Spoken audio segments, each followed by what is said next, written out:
Did you know something new is invented every 10 minutes? Join us as we speak to the innovators reinventing our world here on planet Earth and far, far beyond.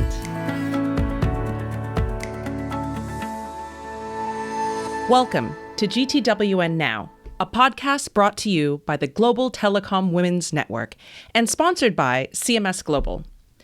GTWN Now introduces the movers and the makers at the cutting edge of technology who are committed to keeping us all connected. In each episode, we invite a leading expert to share her experience building life-changing inventions in places and spaces that don't yet exist, and the inspiration they must muster to tackle the impossible.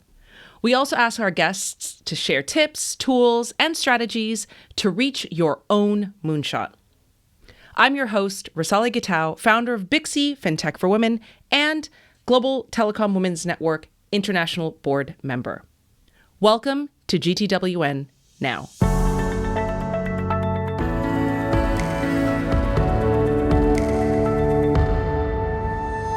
Today's episode will be hosted by Candace Johnson, founder of the Global Telecom Women's Network. Candace was born into a family where her father worked on the first satellites for the U.S. government. He spearheaded the world's first private satellite system and was lent by the U.S. Air Force to the White House to work on the Apollo mission. Candace has always felt that space was not only her destiny, but that of humanity, and that it should be accessible to all. Decorated by the Luxembourg and German governments respectively as commander and officer of their respective orders of merit, Candace is also the recipient of a Lifetime Achievement Award from the World Communications Awards, the Global Telecom Women's Networks, the International Alliance for Women, just to name a few. Candace also graduated from such prestigious universities as Stanford, the Sorbonne, and Vassar, and has always been guided by a strong sense of personal responsibility.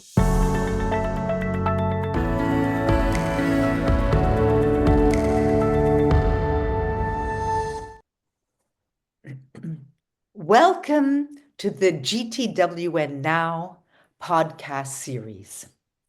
After 30 years of thought leadership via our print publications, webzines, and webinars, we are delighted to be starting a new era with the introduction of our GTWN Now podcast series. We have chosen none other than the topic of digital humanism for this series. Never before in the last decade since the introduction of the internet and the World Wide Web has the world needed to come to grips with how we use technology and the resulting digital transformation to reinforce our humanity and to bring about positive change for the good.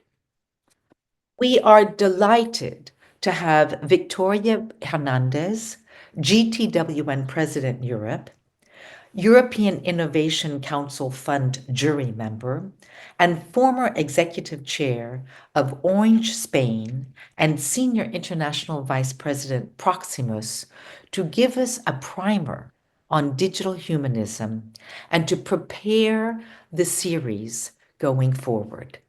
Victoria, thank you so much for being with us. And can you please tell us what is digital humanism? Thank you, Candace. It's a pleasure to join you and explore such an important and timely topic. The way we approach technology today will define not just our businesses, but the kind of society we leave behind for our future generations. Let me start by posing a question to our listeners and to you. In a world increasingly driven by algorithms, data, and automation, who's really in control? Is it us, the leaders and creators, or the very systems we have built? This question lies at the heart of digital humanism, which is an just about technology, but about how we shape it to serve humanity.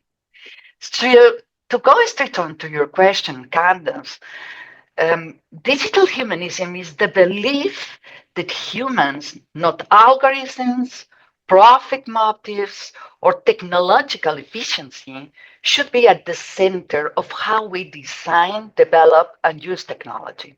Imagine this: you're scrolling through your phone, and AI curates your news, filters your search results, and decides what you see and don't see. At first glance, this seems convenient, but to step back for a moment, who programmed those algorithms? Whose values are embedded in them? Digital humanism reminds us that technology is not an unstoppable force. It's a tool. And like any tool, its purpose is determined by the hands that wield it. As its core, digital humanism is about ensuring that technology reflects our highest ideas: fairness, empathy, democracy, and equity. It challenges us to ask not just what we can build, but why and for whom. Think of it as a compass, guiding innovation to serve humanity, not exploit it. In essence, digital humanism is not just a concept, it is a movement, a call for leaders in every single industry to ensure technology builds a future we can be proud of. I think it's hope it answered your first questions, Candace. Well, thank you so much, because quite frankly, it gives me hope, Victoria. And so, when did this concept of digital humanism begin? Is it a recent development, obviously, with the whole digital transformation, or, does it have deeper roots? Well, let's say that the digital humanism, the name was coined about 7, 8 years ago. I think it was Garner who basically give this name. It has been taking momentum about 4 years ago with the Vienna Manifesto. But let's say that the roots go back on time in previous times. Okay, so let me take you a journey back in time. First of all, to the Renaissance. We are talking about from the 15th to close to the 17th century, a period that redefined humanity's place in the world.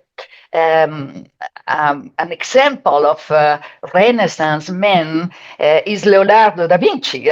Look, he was an engineer, and brilliant, an incredible, a master painter.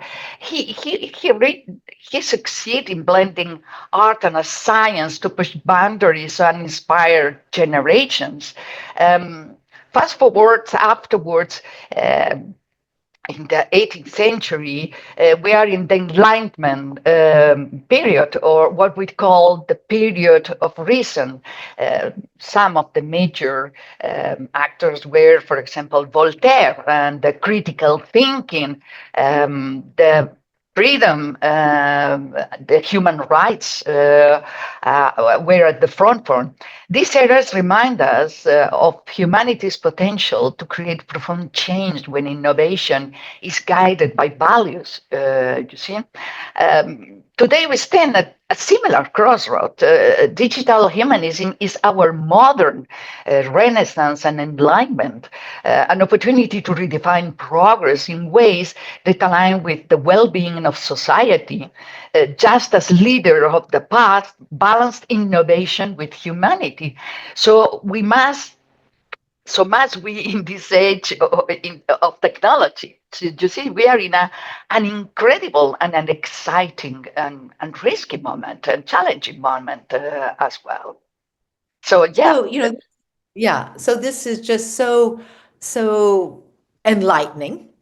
And, I think you've really kind of touched on why digital humanism is so important in our world today.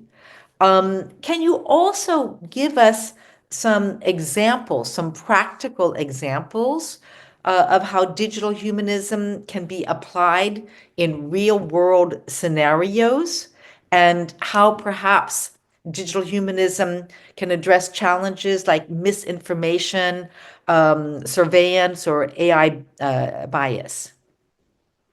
Okay, I will start with why digital humanism matters, basically, okay, because you might have the certain idea, okay, this is a philosophical talk where we have seen across history that previous crucial moments for humanity have reshaped completely our societies, cultures, have given birth to new civilizations, basically.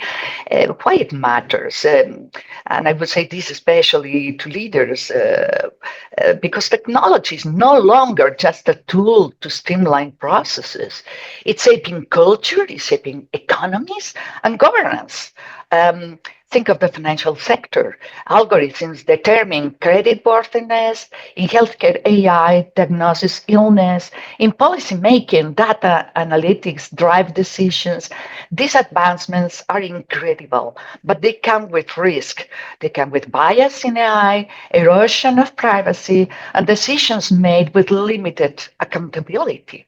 So digital humanism offers a framework to mitigate such risk. It ensures that technology enhances human dignity rather than undermining it. It pushed us to ask, are we building systems that we can trust? Systems that can create opportunity rather and equity rather than amplifying inequality. So this is why it matters so much. And for all of us, and in particular the leaders and the stakeholders. Okay, so I think that from the stakeholder perspective, uh, here is where the conversation gets practical. Let's say whether you're a CEO in tech, a policymaker drafting regulations, or an investor funding the next big innovation, digital humanism is directly impacting your job, your work, okay, and your business. For the tech leaders, the next frontier, I would say, isn't just innovation, it's trust. Building ethical AI, addressing bias, and being transparent with users will define which companies thrive.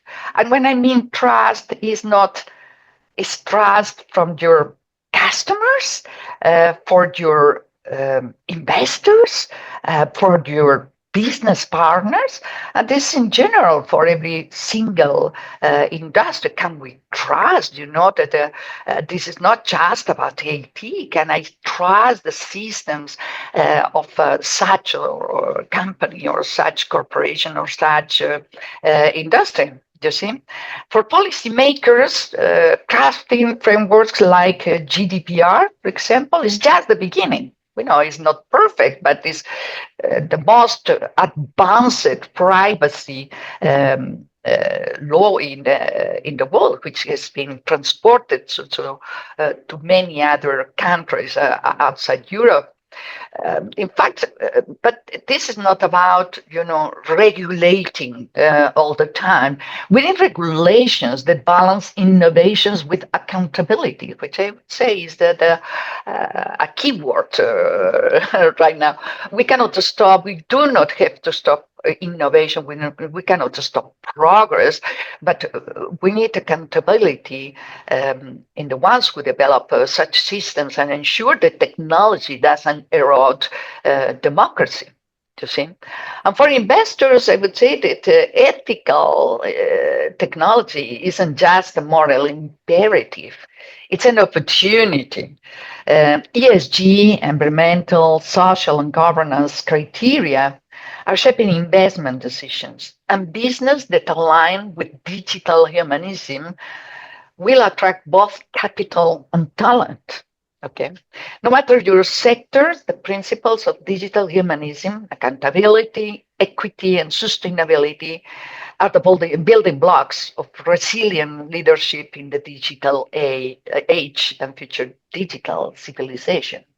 Okay, I think I hope I answered to. It's all each one of these subjects. We could make a podcast, and I think it is going to be the case, Candace, for what I understand. Absolutely. I was just going to say, you really have laid out so beautifully the subjects that we will be addressing in this digital humanism series, and we are very excited to continue on exploring how we can really bring digital humanism into every single part of our lives and be really the deciding factor, as you have said. Um, you know, when we are looking and going forward, what do you see as the biggest challenges to bring about digital humanism, to make certain that it is the humans guiding our actions, our thoughts, etc. How do you see this actually happening? Well, basically, you are asking me where do we go from here? Well, I would like to start with the opportunities, of course. Uh, just imagine an inclusive digital platforms that amplify marginalized voices and connect global communities. Okay, think of AI systems that not only predict climate change patterns but uh, help us act on them. Picture a future where digital tools enhance education, making learning accessible to millions. Okay, and where basically AI is going to empower the teachers and the pupils, but not substituting teachers, which should be the wrong road, let's say. Okay, the technology and innovation, all these marvelous tools, the tools can take us to a very bright future, but there are uh, risks, as I have mentioned, and there are challenges. Okay, we have the digital divide, still leaves millions of people without access, but I have to highlight that the digital divide, which was, I think, the subject was of our previous GTWN edition, precisely the digital divide, but I would like to clarify that digital divide is about access. The world is divided in between the people who have access to such tools, connectivity, etc., and the ones who doesn't. But this is not enough giving access. Just imagine that we have universal access. Still, we need the tools that will be available, the AIs, etc., are properly designed, as we were discussing before. But there still remains a big subject, the digital divide. Algorithm bias is another big challenge that we have, because if we don't sort it out, what we going to do is to perpetuate inequality, okay, amplify bias, okay. And profit-driven priorities often clash with the ethical considerations. You see companies that are, or business models that are profit by profit. Of course, we are all of us looking for business, that we need a healthy economy, but that is encompassing the ethical consideration. So digital humanism doesn't ignore these realities. We are not naive, basically. It confronts them head on. It calls on leaders to bridge these divides, to rethink how we measure success, and to build technology that uplifts humanity, basically. Okay, so this is some of these challenges are basically systemic. Is Let's say it's not going to be easy, but I would say it's not impossible. These are not unsurmountable. We have seen in previous eras of humankind how we have been able to adapt and overcome. Whenever we have a clear vision where we want to go, which is the society that we want and we envision in the future, that we are capable, more than capable to do it. But it's a work of for all of us. Yeah, here again, this is just so inspiring, really, and giving hope, where it's a little bit difficult to find hope when you are in this forest and surrounded by trees, and sometimes the light does not come through. And yet, as you say, we have always, and humanity has always gone forward. And and I think people talk about progress, and it's not clear exactly how progress is defined. But I think that if we can talk about bringing about positive change and always, adhering to the roots of our humanity, our DNA, if you would like to say, a topic, by the way, which we will be covering in our next podcast. I think we will hopefully succeed. So Victoria, you've painted a very, very clear and comprehensive picture of what digital humanism is, its foundations, very, very interesting.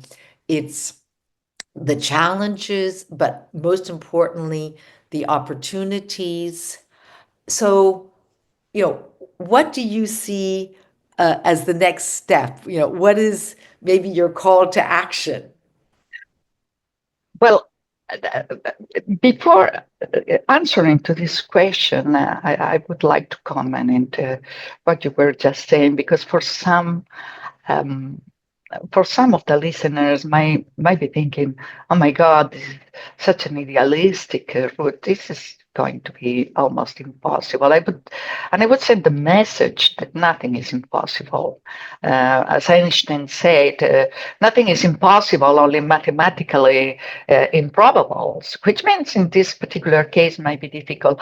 But why I was using as well the examples in history, where are we coming from, which were the previous movement, because think about it, the Renaissance, basically, uh, we gave away the humanity, move forward from the feudal system. So basically, if at the time you would have asked an arrow, okay, you will not be anymore, the master of lives, etc., of your servants, you would have said, well, that's absolutely impossible, and we did it. And with enlightenment, the 19th century, we gave away slavery. And at the time, if you had asked the people in this society at the very beginning, was this going to succeed, would have said, it's impossible. And we did it. So you see, this is going likely to take time. It's a huge challenge we have in front of us, but we are going to do it. Candace, I don't know, you and I, how much we are going to see of all of that, but it is clear that our next generations will do it. Likely, you and I, and our GTWN network will see it. This is something that which is visible, and I think it's important. It's important to say. The other aspect in terms, you were asking me in terms of the vision for the future. Let me paint you a picture of what's possible. So imagine a digital world where data is a tool for empowerment, not exploitation. Okay. but for empowerment as well, we will need to empower citizens. Okay, today we are talking so much about the responsibility in terms of the voters. We want voters who are informed in our democratic systems. But when you think about that everything goes digital today, we need digital citizenship, informed citizens, so they can ask as well for their digital rights. Okay, so um, this is one question that we need to think about. Think about algorithms that reflect the diverse perspective and dismantle bias. Okay, instead of amplifying it, this will be an incredible tool, to let's say, for example, in the healthcare area, where all people, all patients will be treated, where we are going to give doctors, the possibility to concentrate in strengthening and maintaining the close relationship with their patients. Okay, because they have systems which are unbiased and perfectly transparent to help them to take the best decisions, which can be applied to many other sectors. Um, we could talk as we can envisage a future where the technology doesn't exhaust the planet, but it heals it. And we can see in AI many responses that we can do today, but we know that the climate change is an hyper object. It crosses boundaries, geographies, cultures, but is with this kind of a fair AI system that we could do so many things in healing the planet. So this isn't just a vision. By the way, this is a responsibility, and as leaders, we have the power to shape the digital civilization that will define the next century. The question is, will we lead it with courage and foresight? This will be a question that we will need to answer, Candace. And Victoria, thank you so much. You really have paved the way for us to now explore digital humanism and all of these possibilities that you have mentioned in the next weeks during our podcast series, GTWN Now. I thank you so much for actually having inspired us to choose this topic, such an important topic in our times and in our lives, and to have given this first introduction to us. And I thank you on behalf of our listeners and our community. I would like to give a couple of messages, Candace, if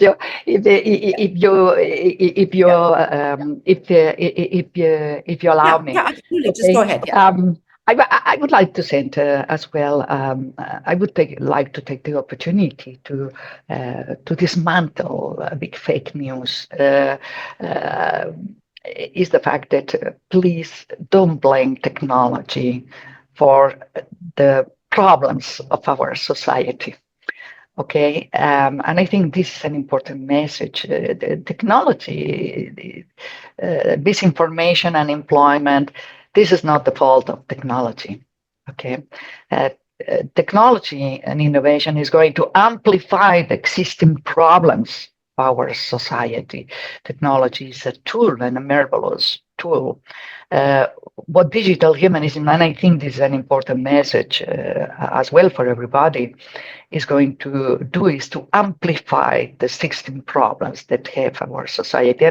And digital humanism, what does it as well, is a mirror. Basically, does give us the opportunity to uphold this mirror, to look at us and say, okay, what is wrong with our society? So this is giving us as well the opportunity to separate both. Okay, and to understand that technology is a tool, but the problems that our society may have, need to be sorted out at the level of the society, and then technology will be a tool to help us healing it. Uh, you know, the flaws of our society, or even of our behaviors. And I think this is an important message to give. Because we are not idealistic, naive, and at the same time, we need to put things at the right place. Okay, so my final message, Candace, will be that at its heart, digital humanism, look, is about reclaiming our role as architects of our digital future. It's a call for action for all of us, whether if we are in boardrooms, courtrooms, or classrooms. This is our moment to ensure that technology serves humanity, not the other way around. And as leaders, the decision we make today will ripple through generations. Let's not leave this to chance. Let's work together to build a digital first civilization that reflects our highest values and leaves no one behind. This will be my last message. Thank you, Candace. Thank you so much, Victoria.